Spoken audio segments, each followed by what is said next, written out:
Check it out, y'all. You tuning in to another episode of the CMO Show. Can't believe I got up there and messed up the first time. But anyway, I'm going to do without all the music and all that, man, because I see that was distracting me. Ken Jones got to singing, man, and it was feeling good. And I said, man, boy, Ken over here. And I couldn't even think about what I want to say. Anyway, title of this broadcast is To All the Lonely People.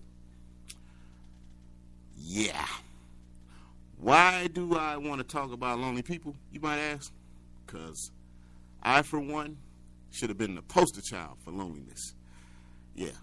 That's why I like Spreaker, because you can pretty much say what you want and speak your mind, and you can actually find a small group or a large group of people that actually want to hear what you got to say. So I think that's a beautiful thing. And let me tell you a little bit about myself.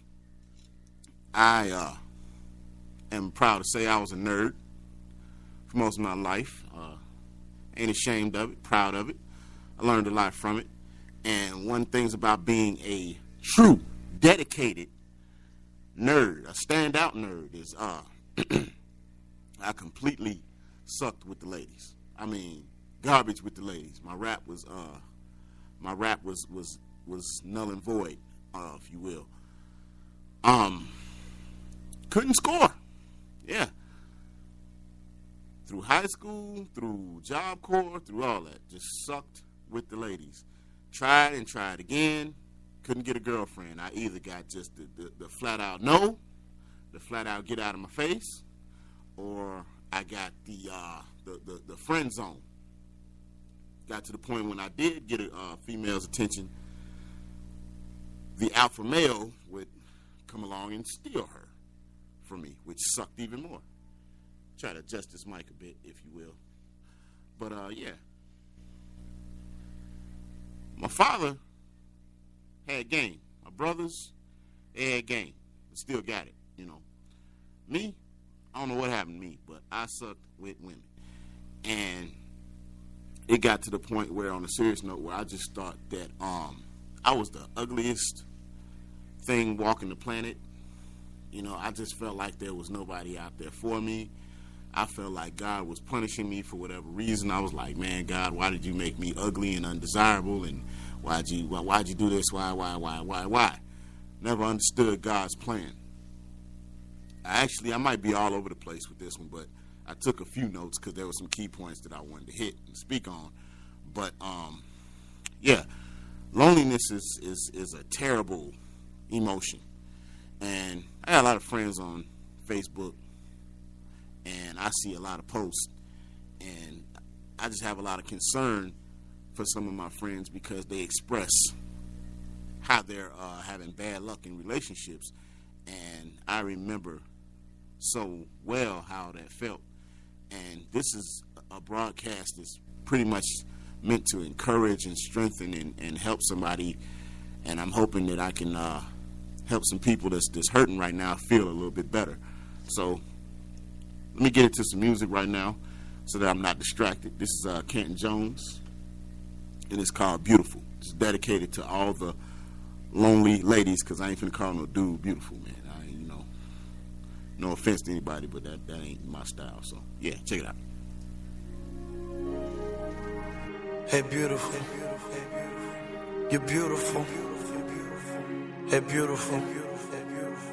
You're beautiful. Hey, beautiful. You're beautiful. Hey, beautiful. You're beautiful. Has anybody ever told you that you're beautiful? And maybe you just haven't heard in a while that you're beautiful. Has anybody ever told you that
you're even more beautiful on the inside. Words cannot describe how I feel when I'm with you.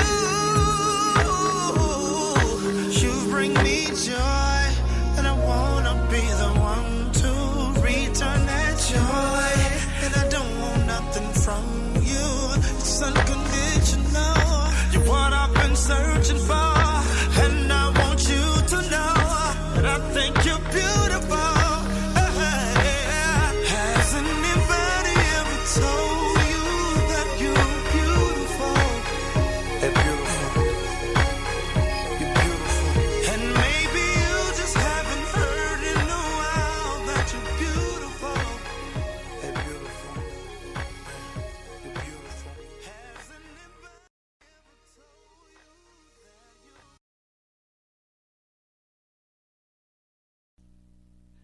Yeah, that was Ken Jones with Beautiful. I believe that's off the Millionaire album. If you was enjoying that song and you wanted to hear more of it, yeah, check out Ken Jones.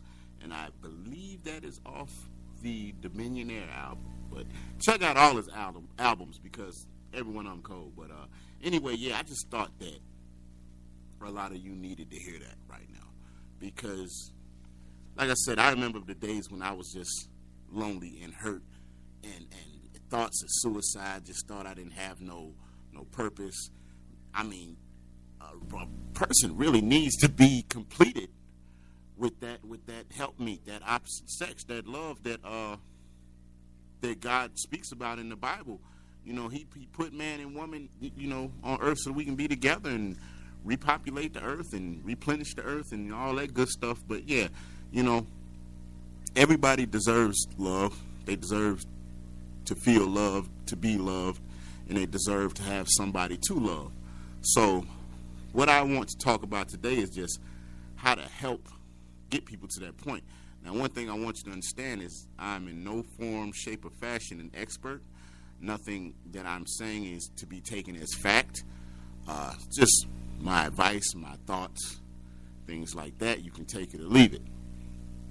But one thing I wanted to say is when you're waiting on love, that true love, it's hard because it never comes fast enough. It never seems like it comes fast enough. But I'm telling you, patience is the key. But one thing I want to say, always put God first. Not only in your relationships or your quest for a relationship, but anything you do, put God first. Because if you let him lead you, you can't fail. With that being said, even if you're not in a situation where you're in a serious relationship, be thankful for the things you do have. Be thankful that you have breath in your body. Be thankful for your jobs or your lack thereof, because your trials and tribulations come to make you stronger. All that good stuff. Just have God first. And I say after that, what you want to do is begin to work on yourself. Because, see, my problem was low self-esteem. Because, you know, I ain't gonna lie to you, I let myself go a little bit, got fat, you know, eating good, married. What I gotta spruce up for. But I look back at some of my younger pictures and I was like, man, you know, I wasn't a bad looking dude. I was a handsome dude. But society had me feeling like I was just ugly. Because I don't know what it was about, I'm gonna say black women, because that's all I ever attempted to talk to. I don't know what it was about black women, but they didn't see it in me. So my self-esteem was rock bottom. So I had to get into a lot of prayer. I had to work on myself. I had to first put God as the head of my life. Then I began to work on me. I had to let myself know that God is not going to make an ugly person. That doesn't make sense. So my belief is there is no such thing as an ugly person. So kill that thought. And for people that, you know, get on the internet and call people ugly and put people down, I really try to stay away from that, because you don't know how much damage you're doing to a person. You know, even when you're in high school and you call what we call it riding on people or cracking jokes, whatever you want to call it, you don't know how much damage you're doing to that person's self-esteem and how it'll affect them later on in life. So that's something I always stayed away from. And when I say focus on yourself, focus on your career. your goals, your dreams, your ambitions. Put that focus of a relationship to the side, because if you're looking for a relationship and that's all you're thinking about, it'll consume you, and it'll distract you from the other things that can happen in your life, such as a career, finances, all that stuff, because you get so full of I need somebody that you won't even focus on yourself. So secondly, I would say focus on yourself. Let me see here. After you do that, know what you want for yourself. Let me say this. The law of attraction. There is nothing wrong with being attracted to the person you're talking to. A lot of people tell you, like, man, looks don't matter. Do looks matter? No, because there's somebody for everybody. Who I might say, like, man, nah, she ain't my type. She ain't what I want. Somebody gonna be like, man, that's exactly what I want. So know what you want for yourself after you work on yourself, after you put God first. You know what I'm saying? If you like long hair and slim waist and light skin, dark skin, that's fine. You have to be attracted to your mate. And after that, ask God for exactly what it is you want. Now, for all of you lust fiends out there, I'm not saying, he got to be this, God, I want him to be this and that in the bed. And I'm not even talking like that. Because first and foremost, if your focus is on sex and how good he's going to be in the bed and this and that, you're gonna fail. So if that's what you're looking at first and foremost, go to the club and take something home. I'm not encouraging you to do that, of course, but I'm just saying you're fighting a losing battle if sex is first on your mind. Prime example, I was dating this girl for like 2 days, literally. We had a over the phone relationship for a while though, and she got to know me, I got to know her, and we were digging each other. So I went to her house to meet her, and I mean, this girl was drop dead gorgeous. I mean, beautiful. Apparently she didn't feel the same way about me. So everything I did to try to woo her failed. Everything I said aggravated her. She leans over to her sister. I find out later that I don't know what happened to my mic, but I work with it.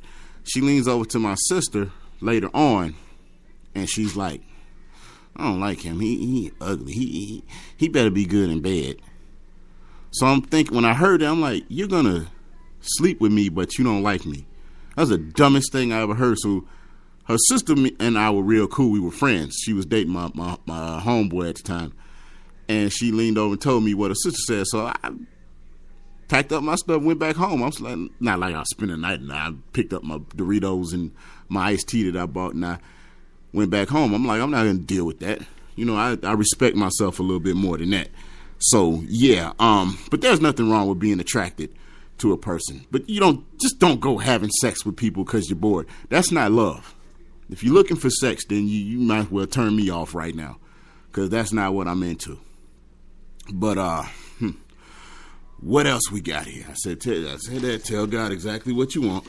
And after that, be patient. That's where all the problems come in. Lack of patience. And fellas, I got to say this. We doing our sisters wrong, man.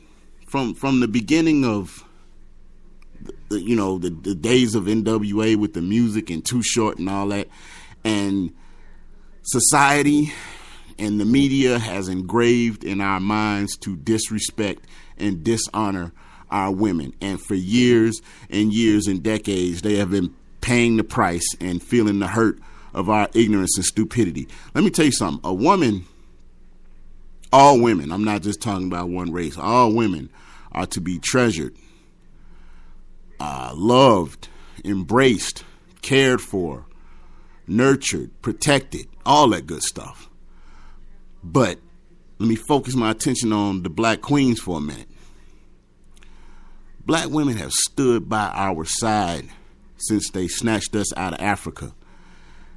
They have been our backbone, our sidekicks, our helpmeet, and we let them down. I mean, from the music to the TV shows to the music video. I was so disappointed in Nelly.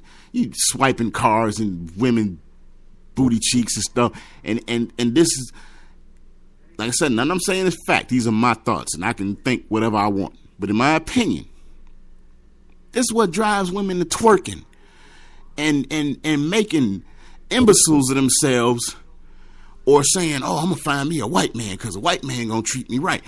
Nothing wrong with interracial dating. I say find love wherever you find love. Don't take it that way. But I'm saying we literally have treated our queens so bad. They search endlessly because we've let them down. And there's so few black men that want to do right. You even got a lot of good black men that just love their wife, love their family, but can't stop cheating. That's sad.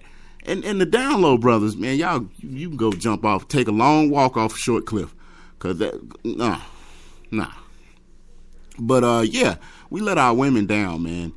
And any rapper is this calling these women the B words and degrading them in the music, man, you are responsible for the problems that the black community is facing today. I hate to see, and I'm gonna keep it real. Back in the 90s and the 80s, the black women were the most, you can disagree all you want to. I don't care. I remember it the way I saw it. The black women was the most sought after, desired, lusted after creatures on the planet. Everybody had to get their hands on that exotic creature. Thanks to the rap music and the videos and the black men taking the beauty and the love for granted, we have what we have today. Baby mamas. Shouldn't be no such thing as a baby mama. That's sad. But I don't want to go into no ranting or nothing, but I remember reading an article where this group of white guys were saying, yeah, when we go to the club and we can't come up on any good looking chicks, we can always screw a black girl. I read that verbatim, if that's the word I'm looking for. But anyway, that's the truth. And the black women went from being the most desired to the laughing stock of the world. And I'm trying to build us back up to where we were. Now, like I said, interracial dating, that's cool, because love should have no color. And one thing, when I have children, I don't even want them bringing up race, because, you know, the things I talk about are the remnants of what I've gone through in my past, so a little bit of it is still stained, but no way, shape, form, or fashion do I hate or discriminate. But my kids will not know color, God's willing. But that being said, I got to go back to it. I'm trying to repair the black community because I'm tired of my queens getting laughed at. I'm tired of them being mistreated. I'm tired of them being treated like sex toys. And I'm tired of watching black women allow it to happen. I'm tired of hearing black women say, I want a white man so I can have pretty babies. You should have a black man and them kids should come out purple black and they be just as beautiful as an interracial child in your eyes. But yeah, like I said, not trying to rant here, talking to my lonely people. Back to what I was saying, patience. Patience is a virtue. And I feel like if you were patient, you wouldn't be out there doing the seductive and preposterous things that you're doing to try to gain attention from men, be it black, white, Asian, or whatever. But like I said in my last video, the twerking is not working. Now, if you want to just have some sex and just go out there and be wild, that's on you. I can't, you know what I'm saying? But, excuse me a second. I just get tired of watching my people be hurt and laughed at and ridiculed. And I'm tired of seeing lonely black women that should be married and that should be in a family, that have love to give, that are doing for themselves. Black women has to carry the torch now for the black family. They doing it all because so many weak men And since we on the men, let me say this to you. There's a lot of good men out there that are lonely too. But I'm gonna say this to you, white, black, Asian, whatever. You're not gonna get a female by sitting at home with your mom or sitting in the house or feeling sorry for yourself. Because one thing I know that women like confidence. So you got to pick your head up, fix yourself up, make yourself smell good, hit the gym, all that good stuff. And you have to be the hunter and go out and get your woman. She ain't going to come knock on the door and say, hey, I heard you were a lonely, handsome fella and you needed some love and attention, so I just came to say hello. No, it don't happen that way. You got to get off your butt and do something. Go somewhere. Go to the movies. Go out to dinner. Go to the gym. You know, but you know, being a mama's boy ain't going to get it. But let me roll into this last song, and I'll be back at you.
Yeah, that was more Canton Jones, I Believe in Love. That was off of one of his albums. Yeah.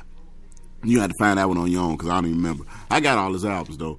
But anyway, I was touching on the topic of the men and all that. And, man, my speaker, man, you tripping. I'm going to just keep talking and hope it come out anyway. But, listen, ladies, going back to you now. Trust your heart. Trust your heart and open your heart. Man, don't be so picky, especially when it comes to that sexual part. You sitting there studying how big his hands are before you even know what's on his mind. You know what I'm saying? That's not, because see, you know what?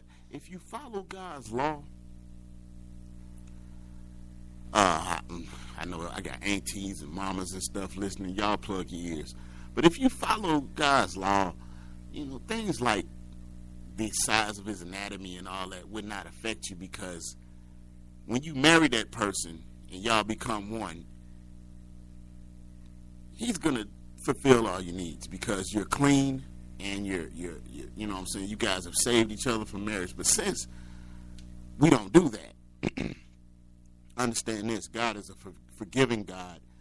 God is an almighty God, and he can do all things. So if you turn to him and follow his ways and get to know his ways, he'll send you whatever you need. You know what I'm saying? I don't suggest you, look, can you make sure he whoop-de-whoop-whoop? I don't suggest that. But I'm just saying, God knows what you need. He'll give it to you if you follow and trust him. And ladies, don't be so thirsty.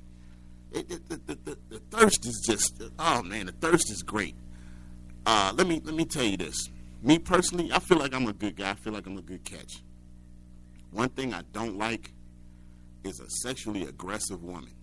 Like women, when back in my sexy days when I was skinny, women would approach me like, This is it's a long story. I know I said I was a nerd and I struck out with females, which I did, but in my early 20s and mid 20s, kind of was feeling myself, and I was kind of catching them then. But one thing I didn't like was a sexually forward woman. That was like my biggest turnoff.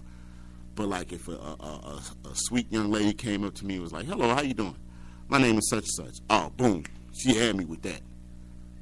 Because I respected her, and I wanted to get to know her. But when you come off all sexually charged and like you ready to just do anything, anywhere, it's disgusting to me. I can't speak for every man. Some men like that, but me, I ain't touching that. But, yeah, don't be so thirsty. You know what I'm saying, with the naked pictures on Facebook and all that. It's just because, you know what, if you got a good guy and he's got his eye on you, you run him off. I keep telling people that, but nobody want to listen to me. You sitting there, you posting half-naked men with six-packs, and there's this nice guy over there that's already afraid, and he's trying to build himself up to talk to you, and he's praying to God, and he's saying, "Man, is this the one? I want to talk to her." He'll see the thirst and turn around, especially if you're chasing after something that's scummy and opposite of what he is. And he see you chasing and lusting after that, you're going to lose and miss out. So be patient, pray, and trust God, man. I'm telling y'all, that's the key. Because, man, when I stopped looking, as corny as it sounds, when I stopped looking, I found the best thing that ever happened to me, which is my wife right now. We dated 10 years, and we'll be married going on, I want to say 4, baby, don't smack me when you hear this, but I want to say 4 years. We are approaching in October, I'm sorry. But, yeah. Best thing ever happened to me. I mean, my equal, we're equally yoked. I never thought I'd meet a person that understood my sense of humor. Man, I dance around the house like a goof, stomach out, one sock on, one sock off, and she think it's the funniest thing in the world. We laugh at each other's jokes. We finish each other's sentences. I mean, it's the best thing that ever happened to me. And it came through patience and trusting and letting God know what I wanted, and him knowing what I needed, and he fulfilled all that in one shot. Like I said, I had one, if you want to call her a girlfriend beforehand, that I rushed ahead of God, and doggone, she made my life heck. Got her removed and out the way, and I quit.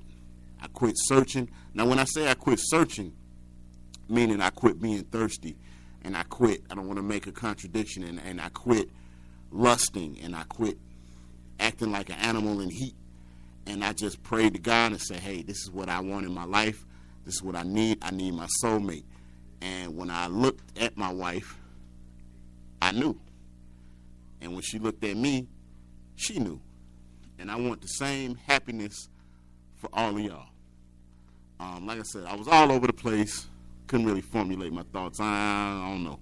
But hope you got something helpful out of it. God bless y'all. Peace. I'm out of here.